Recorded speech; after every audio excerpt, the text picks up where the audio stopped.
Mi ex me demandó porque me ascendieron en el trabajo y dice que debo darle más dinero de pensión, pero el juez se dio cuenta de lo desquiciada que está, le redujo la pensión, la mandó al psicólogo y me dio la custodia total. Ahí estaba yo, sosteniendo un sobre amarillo que pesaba más que mi propia voluntad de vivir, mientras Lorena me miraba con esa sonrisa de quien acaba de ganar la lotería sin haber comprado el boleto. El documento no era una invitación a cenar ni una tarjeta de felicitación por mi reciente ascenso, sino una demanda judicial que exigía una cantidad de dinero tan absurda que me hizo dudar si mis hijos desayunaban cereales o pepitas de oro de 24 quilates. Todavía no proceso cómo un simple cambio de cargo en mi oficina terminó convirtiendo mi existencia en un episodio de juzgados donde la lógica fue la primera en pedir el divorcio. Lorena y yo estuvimos casados 8 años, un tiempo que yo describiría como un experimento sociológico sobre cuánto control puede ejercer una persona sobre otra antes de que el sujeto de estudio se mude a un estudio de soltero. Nuestra separación se debió a lo que los abogados llaman diferencias irreconciliables, pero que yo prefiero llamar ella quería controlar mi frecuencia respiratoria y yo quería seguir usando mis pulmones por cuenta propia. Durante 3 años después de firmar los papeles, logré navegar el caos pagando una pensión que era más que justa para mis 2 hijos, mientras intentaba ignorar el ruido de fondo. Lorena no era una exesposa normal, era una especie de auditora fiscal no oficial que aparecía en los momentos menos oportunos con una libreta mental lista para anotar mis gastos. Ese ruido de fondo se volvió parte de mi rutina diaria, como el zumbido de un refrigerador viejo que ya ni siquiera escuchas hasta que de repente explota. Cada vez que me veía estrenando un par de zapatos o subiendo una foto comiendo una hamburguesa que no fuera del menú económico, recibía un mensaje de texto con el mismo tono amenazante. Me decía que disfrutara mi opulencia mientras pudiera, porque un día de estos nos veríamos en el juzgado para un reajuste necesario de la realidad. Yo había normalizado tanto sus amenazas de demanda que las archivaba mentalmente junto con los correos de spam y las promesas de políticos en campaña, creyendo que su necedad tenía un límite basado en la pereza legal. Sin embargo, mi ascenso a director senior en la empresa fue el detonante que hizo que su radar de billetes se encendiera con la intensidad de un faro en plena tormenta. No pasaron ni 72 horas desde que actualicé mi perfil en LinkedIn cuando el sobre amarillo llegó a mi puerta, marcando el fin de nuestra tregua imaginaria. Lorena no quería una parte del pastel, quería la pastelería entera, el horno y hasta el delantal del pastelero, basándose en la idea de que mi éxito laboral era una afrenta personal a su presupuesto. Fue en ese momento cuando sentí que algo dentro de mí hacía clic, y no era precisamente mi espalda por el estrés, sino mi paciencia que finalmente se había jubilado. Me di cuenta de que si ella realmente quería bailar el vals en el sistema legal, yo no iba a ser el que se tropezara con sus pies ni el que le marcara el ritmo esta vez. Había pasado años negociando por fuera, cediendo a caprichos ridículos para evitar el drama, pero la demanda por el triple de la manutención fue la gota que derramó el vaso de mi diplomacia. Decidí que mi mejor arma no sería el ataque, sino un silencio absoluto y una obediencia sospechosa hacia el proceso judicial que ella misma había iniciado. Guardé mi sarcasmo para mis adentros y me preparé para dejar que Lorena caminara solita hacia la auditoría profunda que, según ella, me iba a destruir. Mi primera medida estratégica fue no oponer resistencia al inicio del proceso, algo que pareció desconcertarla más que si le hubiera gritado en la cara. Cuando mi abogado le notificó que no intentaríamos una mediación privada y que iríamos directo al tribunal, ella lo interpretó como una señal de mi supuesta derrota anticipada. Yo, por mi parte, empecé a preparar cada recibo, cada factura y cada estado de cuenta con una precisión quirúrgica que me daba una extraña paz mental. Sabía que Lorena confiaba en que yo intentaría ocultar ingresos, porque eso es lo que ella habría hecho en mi lugar, proyectando su propia ética sobre mis finanzas. Le pedí a mi abogado que exigiéramos que el proceso fuera lo más minucioso posible, solicitando peritajes y revisiones de ambas partes para que no quedaran dudas en el aire. Lorena celebraba cada movimiento legal como si estuviera anotando goles en una final del mundo, sin sospechar que estaba cavando un pozo del que le costaría salir. Yo simplemente observaba su entusiasmo desde la barrera, manteniendo esa cara de póker que solo se consigue después de años de aguantar quejas sobre la marca de papel higiénico que compraba. Estaba decidido a no ser el villano de su historia, sino el espectador de su propio autosabotaje, permitiendo que su ambición dictara las reglas del juego. La comunicación entre nosotros se redujo a correos electrónicos estrictamente formales, lo cual fue un alivio para mi salud mental que no puedo describir con palabras. Ella intentó varias veces sacarme de mis casillas con mensajes pasivo-agresivos sobre cómo mis hijos se darían cuenta de mi tacañería, pero yo solo respondía con un cortés recibido, gracias. Era casi divertido ver cómo le molestaba que no me defendiera, que no peleara y que no le diera el espectáculo de conflicto que ella tanto necesitaba para alimentar su narrativa de víctima. Mi plan era simple: ser el hombre más aburrido y transparente del mundo frente al juez, dejando que la creatividad de Lorena hiciera el resto del trabajo sucio. Empecé a notar que su confianza se transformaba en una especie de arrogancia litúrgica, donde ella se sentía la dueña de la verdad y de mi cuenta bancaria. Me llegaban rumores de amigos comunes sobre cómo ella ya estaba planeando en qué gastar el dinero extra que el juez supuestamente le otorgaría sin preguntas. Yo solo sonreía, acomodándome la corbata y revisando mis archivos una vez más, asegurándome de que cada centavo estuviera justificado y cada gasto de los niños documentado. La etapa de las amenazas de café y los reclamos por zapatos nuevos había terminado, ahora estábamos en las grandes ligas de la burocracia, y yo tenía el uniforme bien puesto. No puedo negar que sentía una pizca de nerviosismo, pero era ese tipo de nerviosismo que sientes antes de ver una película de la que ya te contaron el final satisfactorio. Lorena estaba tan obsesionada con el monto de mi nuevo salario que se olvidó por completo de que el sistema judicial también revisa los gastos y el estilo de vida de quien demanda. Ella asumía que el juez solo tendría ojos para mis recibos de nómina, ignorando convenientemente que la equidad es una calle de doble sentido. Mi abogado me decía que mantuviera la calma, que su necedad era nuestra mejor aliada y que el perfil de necia litigante de Lorena era un libro abierto para alguien con experiencia. La tensión en el ambiente era palpable cada vez que coincidíamos en la oficina de los abogados para el intercambio de documentos preliminares. Ella entraba con una carpeta llena de recortes y notas, como si estuviera armando un caso contra un cartel internacional en lugar de una revisión de pensión. Yo, en cambio, llevaba mi tableta con todo digitalizado y una actitud de estoy aquí porque me invitaron, lo que parecía irritarla profundamente. Era evidente que ella esperaba una guerra de gritos y acusaciones, no una entrega técnica de datos financieros que no dejaban espacio a la interpretación creativa que ella buscaba. Al final de ese primer bloque de drama legal, me sentía extrañamente ligero, como si el hecho de haber soltado el control de la situación me hubiera devuelto el poder. Lorena seguía creyendo que me tenía contra las cuerdas, sin entender que yo mismo había cortado las cuerdas para que ella se cayera de espaldas por su propio peso. Me prometí a mí mismo no intervenir para salvarla de sus propios errores, algo que solía hacer con frecuencia durante nuestro matrimonio para evitar escándalos. Esta vez, si ella quería que el sistema decidiera nuestro futuro, dejaría que el sistema hiciera su trabajo sin filtros ni protecciones de mi parte. Comentarios de la historia principal. Usuario Anónimo 1 dice, es increíble cómo algunas personas ven un ascenso de su ex como si les hubiera tocado la lotería a ellas. Las amenazas de Lorena suenan exactamente como las actualizaciones de términos y condiciones de Apple que todos aceptamos sin leer porque ya sabemos que nos van a quitar algo. Respuesta de OP, exactamente, te acostumbras al ruido hasta que el reajuste judicial se vuelve el tema del día. Al menos Apple no me pide la mitad de mi sueldo cada vez que actualizo el sistema operativo para poder seguir respirando en paz. Usuario Anónimo 2 dice, ¿Lorena tiene un detector de metales configurado para tu cuenta bancaria o qué?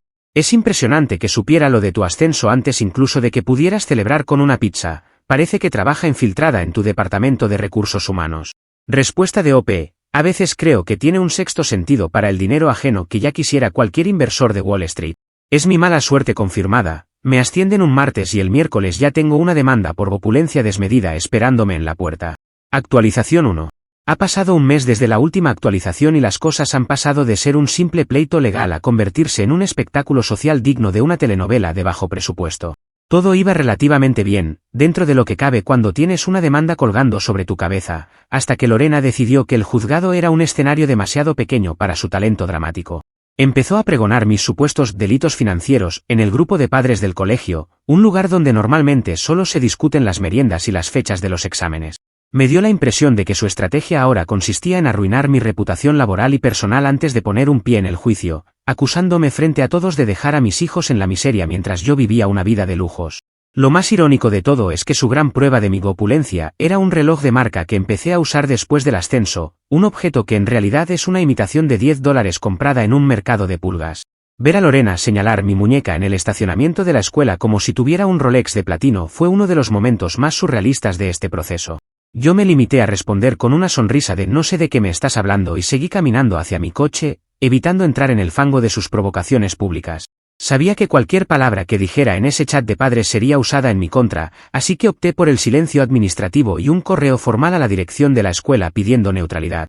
El costo social no se hizo esperar, y de repente noté que un par de padres con los que solía bromear sobre el fútbol dejaron de saludarme o buscaban el camino largo para no cruzar palabras conmigo. Es curioso cómo la gente compra una historia de victimismo bien contada sin pedir un solo recibo que la respalde, pero así es el ecosistema de los grupos de WhatsApp escolares. Sin embargo, el verdadero giro de los acontecimientos ocurrió cuando Lorena, en su afán de probar que yo ganaba demasiado dinero, empezó a boicotear su propia imagen de madre necesitada. Para justificar que ella también merecía un aumento en su nivel de vida, comenzó a subir fotos a sus redes sociales en spas caros y restaurantes de lujo, llamándolos gastos de representación emocional. Su lógica, si es que se le puede llamar así, era que si yo ahora era un director senior, ella por extensión merecía un estilo de vida que reflejara el estatus de sus hijos. No sé en qué manual de leyes leyó que la pensión alimenticia incluye masajes con piedras calientes para la madre, pero ella estaba convencida de que estaba enviando un mensaje de empoderamiento. Lo que ella no sabía es que mi abogado, un hombre que vive para este tipo de errores tácticos, ya estaba haciendo capturas de pantalla de cada una de esas historias de Instagram con la precisión de un francotirador. Cada vez que ella publicaba una foto de su copa de champán con el hashtag #justicia para mis hijos, nos entregaba otra pieza del rompecabezas de su incoherencia. Yo seguía con mi vida de bajo perfil, trabajando horas extras para demostrar que mi ascenso era fruto del esfuerzo y no una fuente de dinero mágico para financiar retiros espirituales. La sensación de ser observado por los otros padres era incómoda, pero me mantenía firme en mi política de no dar explicaciones a quien no las merece. Lorena, por el contrario, parecía alimentarse de la atención, organizando reuniones con otras madres para explicarles por qué yo era el villano corporativo de su vida. Me enteré por un vecino que incluso llegó a decir que yo ocultaba cuentas en paraísos fiscales, una afirmación que me hizo reír genuinamente mientras miraba mi saldo para pagar la hipoteca. La brecha entre la realidad de mis finanzas y la ficción que ella construía se hacía cada vez más ancha, y yo solo tenía que esperar a que la gravedad hiciera su trabajo. Intentar contener el daño a mi reputación era como tratar de tapar el sol con un dedo, así que decidí dejar que ella se quemara con su propia luz. La agresividad de sus publicaciones en redes sociales empezó a cruzar la línea de lo legalmente prudente, mencionando mi empresa y mi cargo de forma directa. Mi abogado simplemente frotaba sus manos cada vez que yo le enviaba un nuevo enlace a sus perfiles públicos, recordándome que la paciencia es una virtud que se paga muy bien en los tribunales. Hubo un momento especialmente ridículo cuando ella intentó enfrentarme en la puerta de mi casa mientras yo bajaba las bolsas del supermercado, gritando que cómo podía comprar queso de marca mientras mis hijos sufrían. Lo cierto es que era un queso en oferta con un descuento del 50%, pero para Lorena, cualquier cosa que no fuera marca blanca era una prueba irrefutable de mi riqueza oculta. Los vecinos asomaban la cabeza por las ventanas y yo sentía una mezcla de vergüenza y fascinación por el nivel de detalle que ella ponía en su vigilancia. Le pedí amablemente que se retirara y que guardara sus comentarios para la audiencia, cerrando la puerta con una calma que debió haberla irritado más que cualquier insulto. A pesar del caos, ver a mis hijos los fines de semana era mi cable a tierra, aunque Lorena intentara interrogarlos después sobre qué comían o qué juguetes nuevos les había comprado. Ellos, por suerte, son lo suficientemente inteligentes para saber que su mamá está pasando por una etapa intensiva de leyes, como ellos mismos la llaman con cierta inocencia. Yo me aseguraba de que su tiempo conmigo fuera lo más normal posible, lejos de pizarras de gastos y dramas de abogados, dándoles la estabilidad que su madre parecía haber canjeado por una obsesión judicial. Sabía que la primera consecuencia seria en mi reputación ya estaba ahí, pero también sabía que la verdad tiene una forma muy curiosa de aparecer cuando menos se le espera. El mes terminó con Lorena enviándome una lista de gastos extraordinarios que incluía un curso de coaching de vida para familias en crisis que ella quería que yo pagara por completo. Mi respuesta fue la misma de siempre: por favor, remite esta solicitud a través de los canales legales correspondientes, lo cual era mi forma educada de decirle que se lo pidiera al juez. Ella respondió con una serie de emojis de fuego y amenazas de que mi caída sería monumental y pública.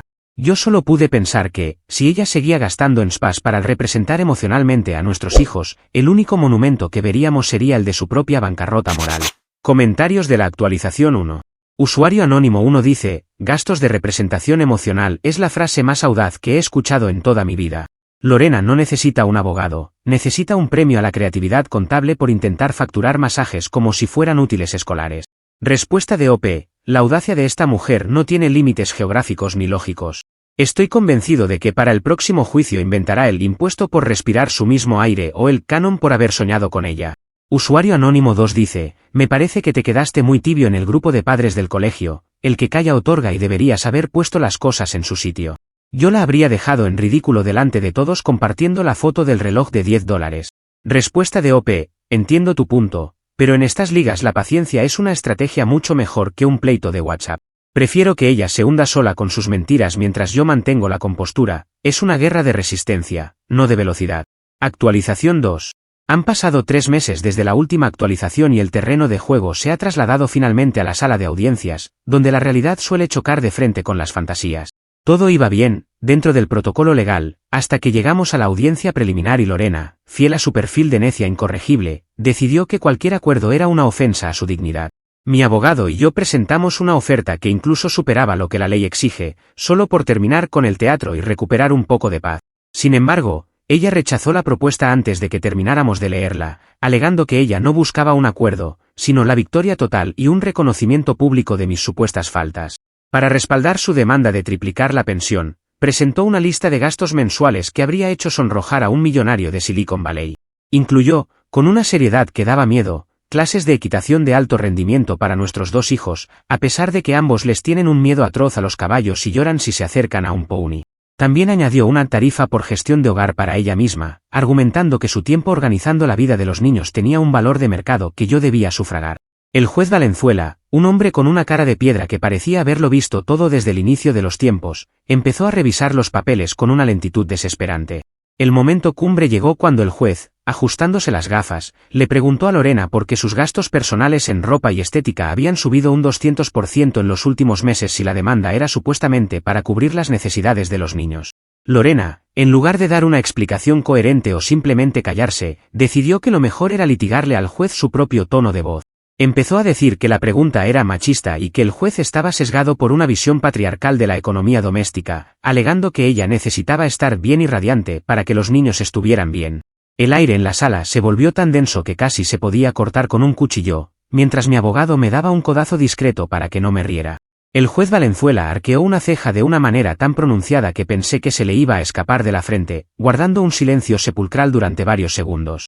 Ante la insistencia de Lorena de que yo ocultaba ingresos y de que mi estilo de vida era un insulto a la maternidad, el juez tomó una decisión que ella no vio venir.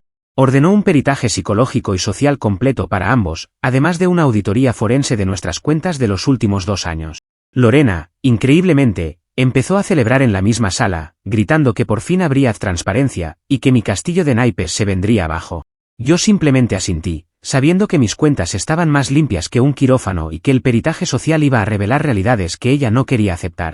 Durante las semanas siguientes, las visitas de los trabajadores sociales se volvieron una constante que yo acepté con toda la disposición del mundo.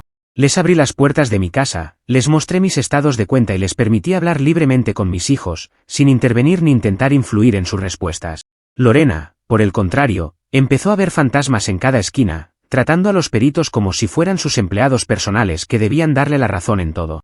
Me llegaban noticias de que intentaba impresionar a la trabajadora social mostrándole ropa cara que supuestamente yo le obligaba a no comprar, cayendo de nuevo en su propia trampa de contradicciones.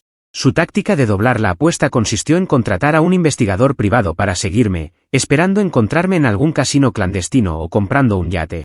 Lo único que el pobre hombre encontró fueron horas de oficina, visitas al gimnasio y tardes enteras en el parque con mis hijos comiendo helado de vainilla. Lorena estaba tan convencida de mi malicia que empezó a inventar eventos en su cabeza para llenar los huecos que la realidad no le proporcionaba. El patrón del caos ya era evidente para cualquiera que no fuera ella, estaba gastando el dinero que no tenía en una batalla legal que estaba perdiendo por su propia soberbia. En una de nuestras breves coincidencias al recoger a los niños, me dijo con una mirada de fuego que el peritaje psicológico demostraría que yo soy un narcisista manipulador que los tiene hipnotizados. Yo solo pude pensar en lo irónico que era que ella usara términos de manual de autoayuda mientras intentaba forzar a sus hijos a montar caballos que les aterraban solo por una foto de Instagram. Me mantuve en mi papel de espectador, disfrutando de mis palomitas mentales mientras veía cómo ella se peleaba con el sistema, con el juez y con la lógica más elemental. La necedad tiene un precio, y Lorena estaba firmando cheques que su estabilidad mental no iba a poder cobrar. Mi abogado me advirtió que ella probablemente intentaría una maniobra de última hora para invalidar las pruebas que no le favorecieran, pero que el juez ya le tenía echado el ojo. La arrogancia de Lorena en la sala de audiencias le había quitado cualquier beneficio de la duda que pudiera haber tenido al principio como madre demandante. Ya no era una cuestión de cuánto dinero ganaba yo, sino de qué tan razonable era ella como administradora de ese dinero y como figura materna. Yo seguí poniendo límites claros, negándome a cualquier comunicación que no fuera estrictamente necesaria y documentando cada desplante o locura que ella cometía en público. El ambiente se volvió extrañamente tranquilo para mí, mientras ella se hundía en un torbellino de trámites, quejas y ataques de nervios porque las cosas no salían como en sus series de abogados favoritas. Mis hijos empezaron a notar la diferencia entre la paz de mi casa y el ambiente de interrogatorio que vivían con ella, lo que me rompía el corazón pero también reafirmaba mi postura. No podía salvarla de sí misma, y cada vez que lo intenté en el pasado, terminé quemado por su fuego interno. Ahora, dejaba que el incendio consumiera su propio caso, esperando que las cenizas nos permitieran construir algo más sano para los niños. Al final de este periodo, recibimos el aviso de que los informes de los peritos estaban listos y que se fijaba la fecha para la audiencia de resultados. Lorena seguía publicando mensajes crípticos sobre cómo la luz vencería a la oscuridad, ignorando que la luz de los hechos suele ser muy cruda con los mentirosos. Yo solo preparé mi traje gris, revisé que mi reloj de $10 tuviera pila y me dispuse a escuchar lo que el destino, o el juez Valenzuela, tuviera que decir. La necedad de Lorena la había llevado hasta el borde del abismo, y ella seguía pensando que tenía alas para volar sobre la justicia. Comentarios de la actualización 2. Usuario Anónimo 1 dice, lo de las clases de equitación para niños que odian los caballos es el nivel máximo de postureo. Seguro que Lorena ya tenía comprado el conjunto de Amazona para ella misma para sacarse fotos mientras los pobres niños lloraban en el establo. Respuesta de OP, diste en el clavo. Ella solo quería las fotos para su estatus, mientras que los niños lo único que querían era jugar videojuegos y estar lejos de cualquier cosa que relinchara o oliera a paja. El postureo es una enfermedad cara. Usuario Anónimo 2 dice, pelearse con el juez por su tono de voz y llamarlo machista en plena audiencia es básicamente pedir a gritos que te cierren el caso. Es como insultar al mesero antes de que te traiga la sopa, pero con consecuencias legales permanentes. Respuesta de OP, fue un momento glorioso para mis palomitas mentales. Lorena es su propia peor enemiga en un tribunal, cree que está en una película de empoderamiento y no se da cuenta de que el juez es quien firma su sentencia. Actualización 3. Han pasado 5 meses desde la última actualización y el castillo de naipes de Lorena no solo se ha caído, sino que parece haber sido atropellado por un camión de realidad. Todo iba bien hasta que la trabajadora social realizó una visita sin previo aviso a la casa de Lorena y se encontró con un escenario que parecía sacado de una serie de detectives obsesivos. El informe que recibimos después describía cómo el hogar, que debería ser un refugio para los niños, se había transformado en un centro de operaciones legales. Había pilas de expedientes por todas partes, grabaciones mías reproduciéndose en bucle y pizarras llenas de diagramas que intentaban conectar mis gastos con supuestas conspiraciones corporativas. Lorena, lejos de sentirse avergonzada, intentó convencer al apérito de que todo ese desorden era material educativo para que los niños aprendieran sobre el valor de la justicia y la lucha contra la opresión. Me enteré por el informe detallado que incluso trató de interrogar a la trabajadora social sobre sus inclinaciones políticas y su historial de votación, alegando que necesitaba asegurar un juicio justo y libre de sesgos ideológicos. Fue un movimiento tan absurdo que la trabajadora social anotó textualmente que la capacidad de Lorena para distinguir entre su obsesión legal y la crianza cotidiana estaba seriamente comprometida. Mientras tanto, en mi casa, la perito solo encontró una consola de juegos, deberes hechos y 2 niños que no sabían citar ni un solo artículo del Código Civil. El remate final llegó con el informe psicológico de Lorena, que fue más contundente que un martillazo en el dedo gordo. La psicóloga concluyó que su fijación extrema por ganar el litigio y su necesidad de control financiero nublaban por completo su capacidad de atender las necesidades emocionales de los menores. El reporte mencionaba que ella utilizaba a los niños como herramientas de validación para sus ataques hacia mí, convirtiendo cada visita en un interrogatorio sobre mis finanzas. Lorena, fiel a su estilo de «si no me gusta la verdad, la demando», intentó iniciar un proceso legal contra la psicóloga por usar un lenguaje poco empoderador y por supuestamente estar confabulada conmigo porque ambos usamos el mismo tipo de bolígrafo el día de la entrevista. Esa desesperación por desacreditar a todo el que no le diera la razón fue lo que terminó de enterrarla ante los ojos del tribunal. Yo no tuve que decir ni una sola palabra hiriente, los informes profesionales hablaban por mí con una frialdad técnica que resultaba devastadora para sus pretensiones. Ver a Lorena en la sala intentando explicar que sus pizarras de conspiración eran herramientas de pensamiento crítico fue uno de los momentos más patéticos y reveladores de todo este proceso. Ella ya no peleaba por los niños ni por el dinero, peleaba por mantener viva una versión de la realidad donde ella era la heroína y yo el monstruo, aunque los hechos dijeran exactamente lo contrario. Lo más triste de esta etapa fue notar cómo los niños empezaron a pedirme quedarse más tiempo conmigo, alegando que en casa de mamá siempre hay gritos por teléfono con abogados. Me partía el alma verlos tan agotados por un conflicto que ellos no pidieron, pero a la vez me daba la fuerza necesaria para seguir adelante con el proceso hasta las últimas consecuencias. Lorena estaba tan enterrada en su propia lógica que ni siquiera se daba cuenta de que estaba perdiendo lo más valioso por perseguir un aumento de pensión que ya era matemáticamente imposible de justificar. Su estrategia de tierra quemada solo había logrado que el único suelo que quedara bajo sus pies fuera el de la sala de espera del juzgado.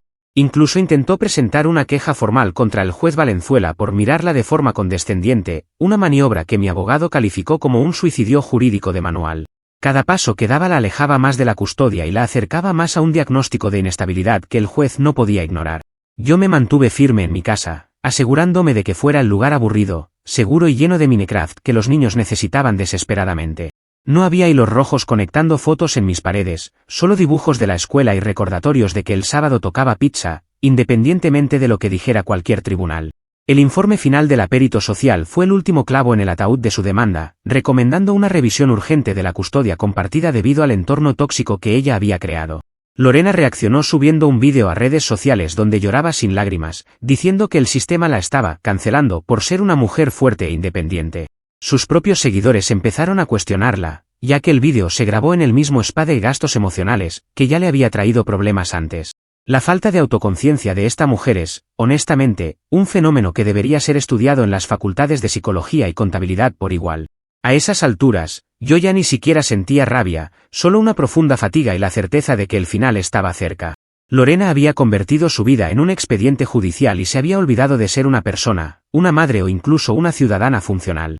Mi abogado me dijo que me preparara para la resolución final, porque después de lo que los peritos habían visto, el juez Valenzuela no iba a ser especialmente amable con alguien que intentó auditar su ideología política. Yo solo quería que el silencio volviera a ser la banda sonora de mi vida, y no el ruido constante de las notificaciones legales de Lorena. El ambiente antes de la última audiencia era de una calma tensa, como esos momentos antes de que estalle una tormenta que llevas meses esperando. Lorena seguía mandando correos de 10 páginas a todo el mundo, incluyendo a la administración de su edificio porque, según ella, el color de la alfombra del pasillo le causaba estrés litigante. Estaba claro que el motor de su caos ya no tenía frenos y que su propia necesidad de conflicto la estaba llevando directo a un muro de hormigón legal. Yo me limité a comprarles zapatos nuevos a mis hijos de los normales, sin lujos y a esperar que el juez pusiera fin a esta locura de una vez por todas. Comentarios de la actualización 3. Usuario Anónimo 1 dice, esas pizarras de conspiración me recordaron inmediatamente al meme de Charlie de It's Always Sunny, explicando lo de Pepe Silvia con hilos rojos por todas partes. Lorena pasó de exesposa a detective de serie B de la forma más ridícula posible. Respuesta de OP, es que era idéntico. Solo faltaba el hilo rojo conectando mis fotos de las vacaciones con el gráfico de aumento de sueldo de mi empresa. La imagen visual de ella tratando de explicarle eso a una trabajadora social seria es algo que atesoraré siempre. Usuario Anónimo 2 dice, ¿en serio los niños no han aprendido a citar artículos del Código Civil después de vivir en ese centro de operaciones legales?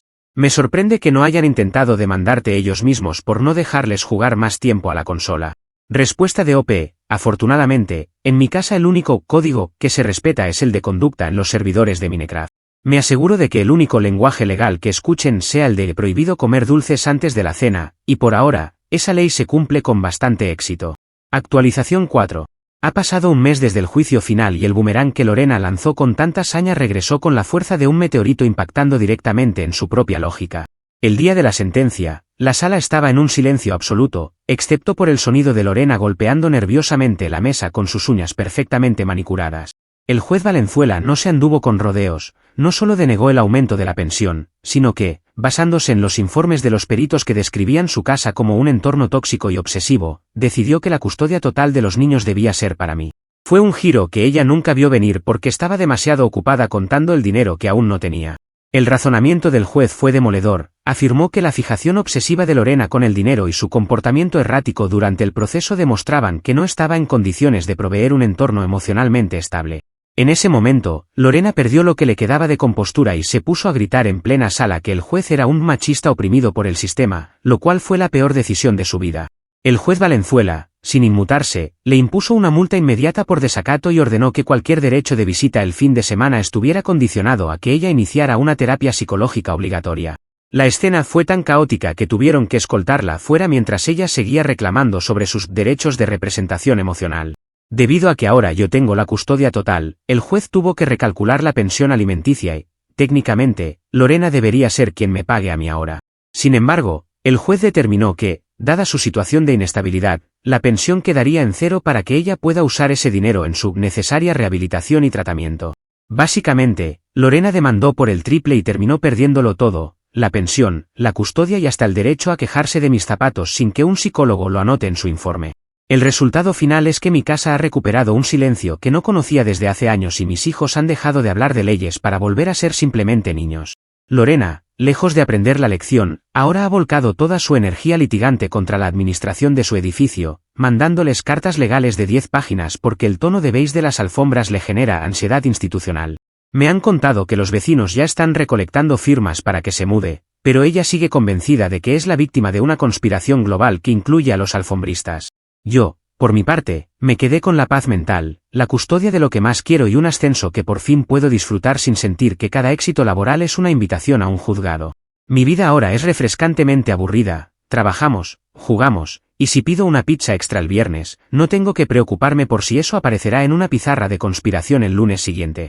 Los niños están tranquilos, han mejorado sus notas y ya no tienen que ser testigos de interrogatorios financieros disfrazados de cena familiar. Lorena sigue siendo un ruido lejano, una estática molesta que ya no tiene el poder de cambiar la frecuencia de mi realidad. Ella se hundió en su propia necedad, demostrando que cuando intentas usar la justicia como un arma de venganza, lo más probable es que termines disparándote en el pie. En cuanto a mí, sigo usando mi reloj de $10 porque me recuerda que el valor de las cosas no siempre está en el precio, sino en la paz que tienes mientras las usas. He aprendido que no hay que salvar a todo el mundo de sus propios incendios, especialmente cuando ellos mismos son los que sostienen el lanzallamas. Hoy disfruto de mi hogar, de mi trabajo y de la maravillosa sensación de que el único sobre amarillo que entrará por mi puerta será, con suerte, una simple factura de la luz. Se lo buscó, se lo ganó y, finalmente, la justicia se encargó de darle exactamente lo que su comportamiento merecía, el vacío absoluto de su propia soberbia.